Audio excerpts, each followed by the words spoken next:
Pour avoir un certain succès en investissement, il faut savoir définir notre cercle de compétences. On reçoit donc aujourd'hui au podcast le spécialiste financier économique Steve Deschaines. Bienvenue à Garde le change.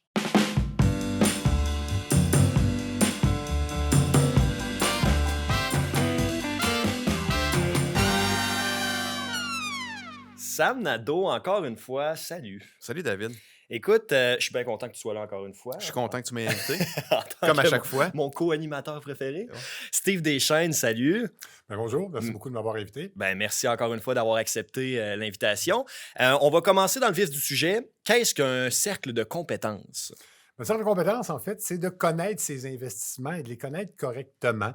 Ce qui est important lorsqu'on investit, ben, c'est de savoir ce que notre placement représente. Dans certains cas, c'est facile. Une action, ben, tu connais la compagnie, ça se déduit assez rapidement. Dans d'autres cas, ben, ça peut être des fonds négociés en bourse, ça peut être d'autres instruments. Et souvent, ben, c'est relativement complexe. Alors, si on ne sait pas exactement ce qu'il y a dedans, j'ai le goût de dire, c'est peut-être une bonne raison d'éviter ou de s'informer pour bien comprendre avant de procéder à l'investissement. Ah, là. c'est comme être un peu dans sa zone de confort. Oui, ben c'est ce qui va nous permettre de comprendre ce que notre investissement va faire, puis peut-être de bien passer au travers certains problèmes. Bon, les marchés boursiers ont tendance à se promener, ça monte, ça baisse à l'occasion.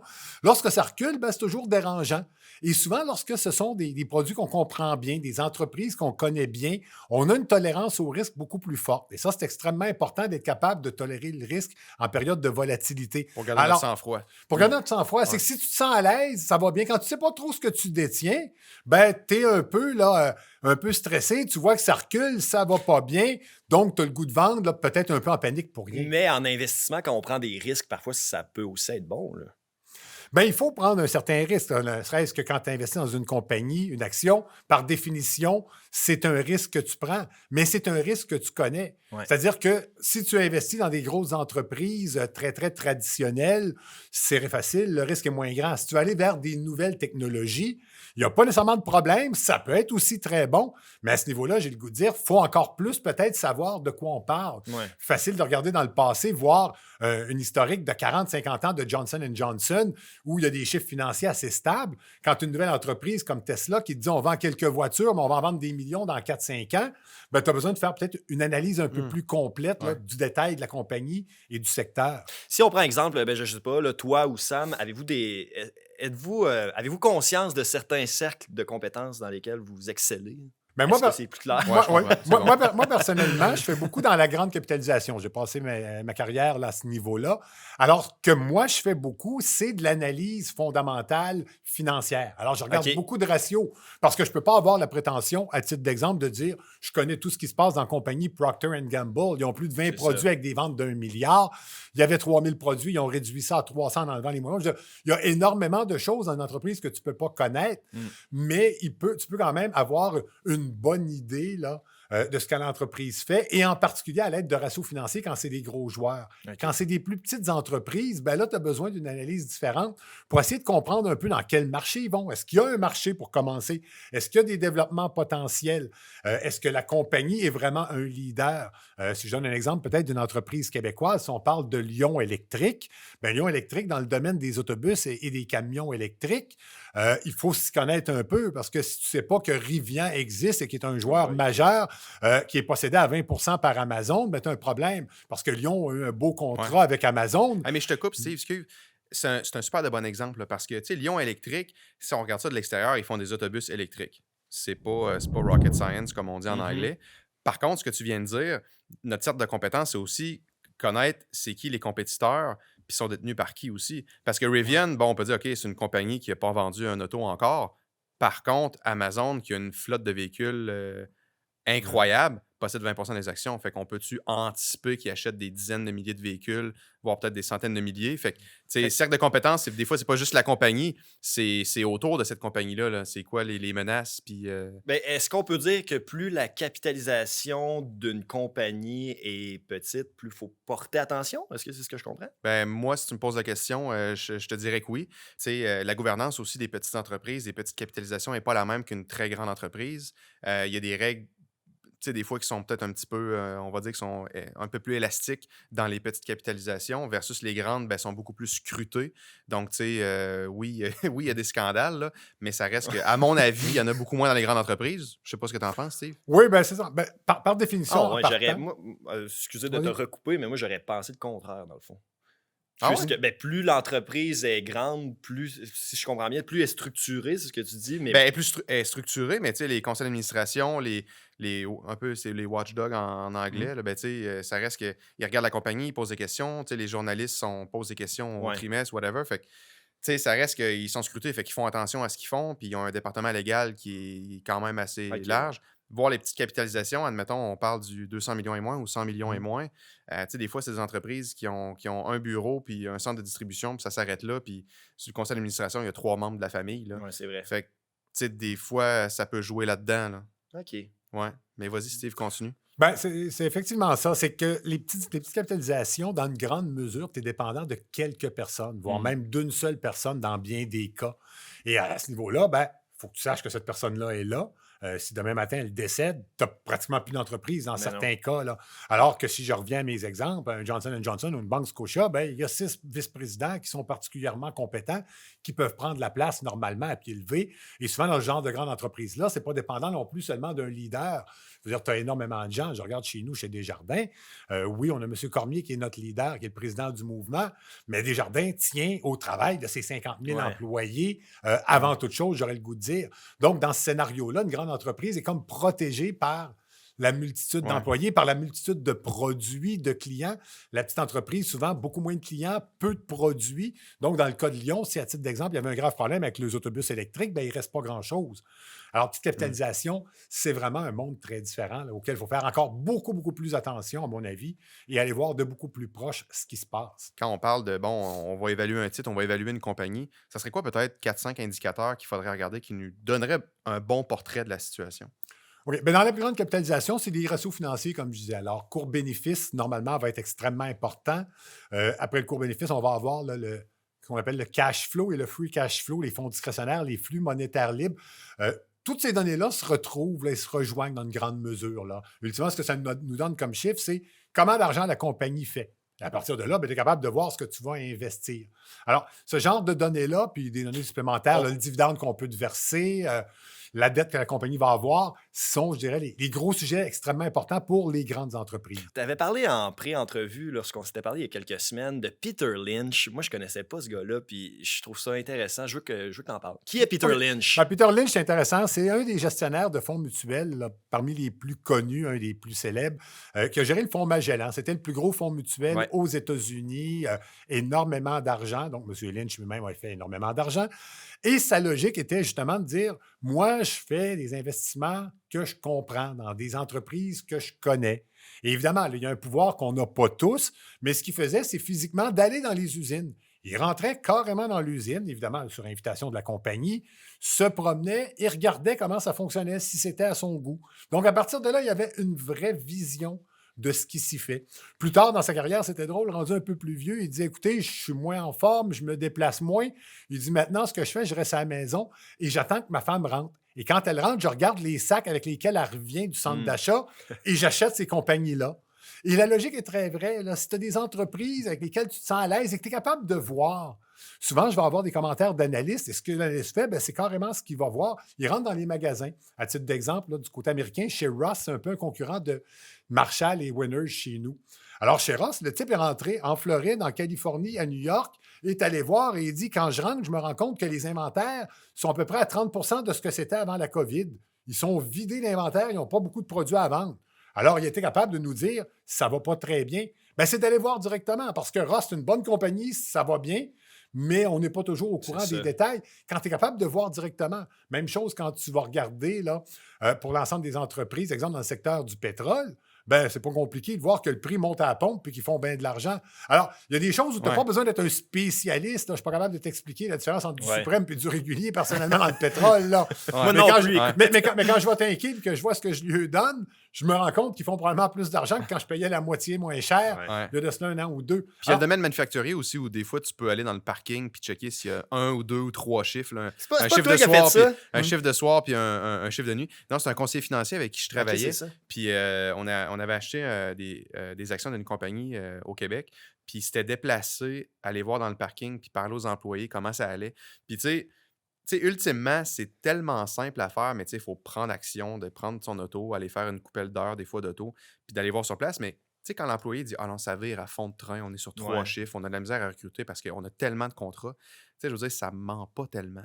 Puis des fois, sur Internet, on peut être un peu biaisé par ce qu'on lit, mais je pense qu'il n'y a rien de plus vrai que ce qu'on constate de nos propres yeux ou bien de la bouche des gens qui travaillent là. Mais on peut se tromper aussi parfois. Là, je veux dire, c'est Ben, pas c'est parce sûr. qu'on se déplace tu sais, dans une entreprise en particulier où il y a plusieurs commerces. Non, non, mais ça, c'est une méthode d'analyse. C'est Ça, ça, c'est une exact. méthode C'est ça. d'analyse peut-être un peu simpliste, Ouais. mais je pense qu'il doit faire partie d'un éventail Ouais. de choses qu'on doit faire pour analyser un titre, là, c'est bien certain. Peter Lynch le faisait. Oui, puis c'est pas quelque chose à négliger. Parce qu'habituellement, visiter une entreprise, c'est fait quand l'entreprise décide de nous le présenter. Et j'ai jamais vu une entreprise, une seule dans toute ma vie, où faire un porte ouverte où elle se présentait pas bien. C'est pas ce que tu cherches nécessairement, là.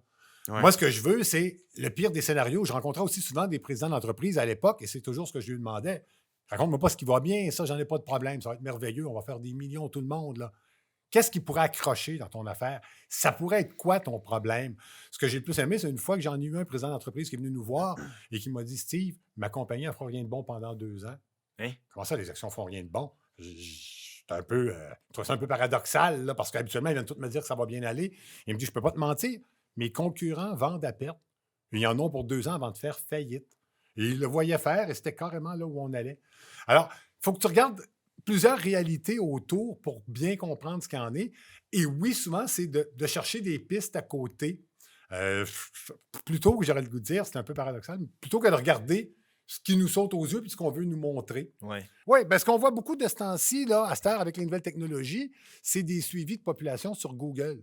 Ah ouais. Tu peux suivre, voir si des gens. Voir des effectivement, masses se déplacent, déplacer. des Hein? masses, des gens qui vont se déplacer, par exemple, savoir s'il y a des sujets qui ont été cherchés, s'il y a des magasins Ouais. qui ont été plus Ah ouais. visités. Alors, Ouais, tu as ouais. toutes les données analytiques de Google et autres là, qui font en sorte que tu as des données supplémentaires sur toutes sortes de domaines. Alors, l'idée, c'est toujours d'aller chercher une information, j'aurais le goût de dire, que la compagnie ne te donne pas. Si elle te la donne, ça vaut ce que ça vaut. Ça ne veut pas dire que c'est faux, mais Ouais. ça vaut ce que ça vaut. Une compagnie qui te dit ça va bien, notre usine roule bien, mais comme dans ton exemple, tu passes et tu te rends compte qu'à 5h30, il n'y a pas un char dans le parking. Ouais. Fait que C'est peut-être pas c'est aussi bien que le président le pensait. Si on résume, si je comprends bien, notre opinion peut vraiment valoir quelque chose dans une entreprise cotée en bourse. Là. C'est pas que les chiffres qui Ben, je pense comptent. que si on fait bien nos devoirs, Ouais. ça vaut quelque chose. Puis je reviens à ce que tu disais, l'exemple de Peter Lynch qui regardait les sacs de Ouais. sa femme. Ça me fait penser, tu sais, des fois, il y a une nouvelle compagnie, on va dire un nouveau réseau social qui sort, puis ça se présente extrêmement bien, mais que les gens embarquent pas. Mais que ça se présente super bien. Tu sais, ça reste que le consommateur a toujours raison. Fait que, tu sais, si c'est pas devenu on va le dire en anglais, une trend, puis que tu vois pas ça partout, ben les chances sont que ça va peut-être s'écraser, là. OK. Mais tu sais, des fois, on se met à nous-mêmes parce que la présentation est tellement belle, l'emballage est Ouais. tellement beau, on s'emballe, ça va être la nouvelle affaire. Mais si les gens en parlent juste pas, puis il n'y a pas un mouvement autour de ça, je suis désolé, mais moi, je n'investirais pas là-dedans. Ben 100%. Mais tu sais, c'est facile à dire, mais des fois, on entend souvent ça, des gens qui sont excités par leur propre opinion, sont perdus dans leur opinion parce qu'ils pensent que c'est bon. Ils en parlent à tout le monde, mais si le monde n'embarque pas, ben c'est le marché qui a raison, là. Mais là, en même temps, c'est parce qu'il faut se fier, faut se demander, est-ce que les gens vont embarquer en se faisant notre propre opinion? À un moment donné, tu sais, moi, mettons, je m'y connais pas nécessairement beaucoup en investissement boursier, par exemple. J'ai des investissements dans quelques entreprises. Puis, OK, peut-être que c'est une erreur, mais en même temps, là où je vais chercher mes réponses, c'est Ouais. sur Internet, par exemple, je vais lire sur le sujet, là, je vais voir, est-ce que les gens embarquent, est-ce que les gens n'embarquent pas? Ben, j'ai l'impression que là où tu t'en vas, c'est que, tu sais, avoir son cercle de compétences puis connaître nos investissements, c'est très large parce que ce que je comprends d'une entreprise, ben Steve va en savoir 100 fois Ben, c'est plus. ça. Puis lui, il va penser qu'il en connaît pas beaucoup, mais puis moi, par rapport à lui, je vais dire, il connaît tout. Fait que, tu sais, rendu là, c'est avec quoi on est confortable, puis avec quoi on est justement confortable de dire que j'achète cette action-là et je suis confortable de la détenir pendant quelques semaines, mois, années. Mais moi, ce que je regarde, là, c'est que, premièrement, l'entreprise fait-tu de l'argent ou elle a-tu un fort potentiel de faire de l'argent? Si elle fait déjà de l'argent, est-ce qu'il y a une croissance soutenue des ventes? Mm. Est-ce qu'année après année, les graphiques sont à la hausse, les profits sont à la C'est hausse? ça. Je regarde beaucoup les gens qui dirigent l'entreprise. Tu sais, juste de googler des noms, tu sais, s'il y a déjà eu des scandales sur ces gens-là ou des tracas financiers, on le voit tout de suite. Fait que tout de suite, là, tu te dis, ben, c'est ces gens-là qui mènent le bateau. Fait que des fois, ça peut être facilement un oui ou un non. Mais des gens, des fois, qui vont, un peu comme Elon Musk, qui vont sortir du lot puis qui vont être des grands, grands visionnaires. Moi, j'ai tendance à investir beaucoup plus dans une personne que l'entreprise. Fait que, tu sais, tout ça pour dire que tu sais, si l'entreprise fait de l'argent, il y a une croissance, elle est aidée par une bonne équipe, une belle équipe de direction, ils ont une vision, ils communiquent bien leur vision, ils communiquent bien où ils veulent s'en aller. Pour moi, c'est des indicateurs de base Ouais. qui me rassurent pour faire mon investissement, là. Puis je veux y revenir aussi là, parce que je pense qu'on en avait déjà parlé dans la saison 1, mais ce qui peut nous aider, c'est d'avoir un portefeuille qui est diversifié aussi pour pas tomber dans le piège de ben on investit dans la même catégorie, on pense que c'est notre cercle de compétences finalement, mais on se fait avoir, on a mettons 12 actions dans 12 compagnies différentes, puis finalement ça tombe à plat. Bien, il y a un gros problème avec le cercle de compétences, de connaissances, pardon. Ouais. À faire assez attention. Il y a eu une étude qui avait été faite par un agent de la CIA à l'époque. Ouais. Et ce qui démontrait de façon très claire, c'est que lorsque tu as 4, 5, 6 critères Mhm. pour prendre une décision, ta décision va normalement être pratiquement aussi bonne que si tu en as 40. OK. Mais tu vas être beaucoup, beaucoup, beaucoup moins confiant dans ta décision. C'est-à-dire que si tu connais énormément ton placement, ce n'est pas nécessairement positif non plus. Un peu comme tu disais, Oh, tu ouais. avais 4-5 points importants. La compagnie est trop endettée, elle fait-tu de l'argent? Il y a quelques domaines comme ça. D'en savoir plus, c'est que tu penses que tu es un grand spécialiste Ouais. et tu penses que tu en C'est sais ça. plus, Ouais. mais le marché, le monde est incertain. Je ne sais pas, moi, dans plusieurs domaines, là, si je regarde dans l'automobile, Mhm. d'avoir une idée de ce que GM fait, des investissements qu'ils font pour essayer de concurrencer Tesla dans les voitures électriques, c'est important, puis je m'intéresse à tout ça. Mais j'ai peut-être pas besoin de savoir que leur dernier petit modèle, qui est le moins vendu, essaye présentement des nouveaux freins qui pourraient peut-être être plus performants l'année prochaine puis lui permettre de sauver 32 sur chaque C'est voiture ça. en étant meilleur.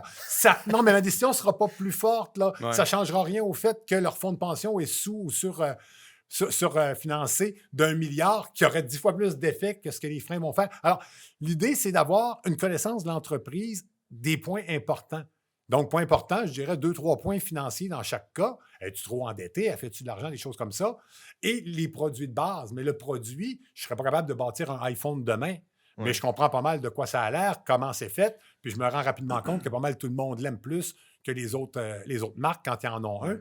Et donc, ça va continuer d'être solide. Hey, moi, j'ai changé mon fusil d'épaule là, il y a quelques mois.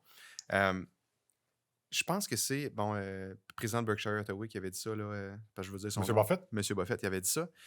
Il a dit investis dans l'optique où tu vas garder le titre toute ta vie. Puis Mm. ça a beaucoup résonné dans ma tête parce que, tu sais, des fois, dans mon portefeuille, j'avais des compagnies que je détenais, mais tu sais, je me disais, À un ça moment va donné, je mal. vais la vendre.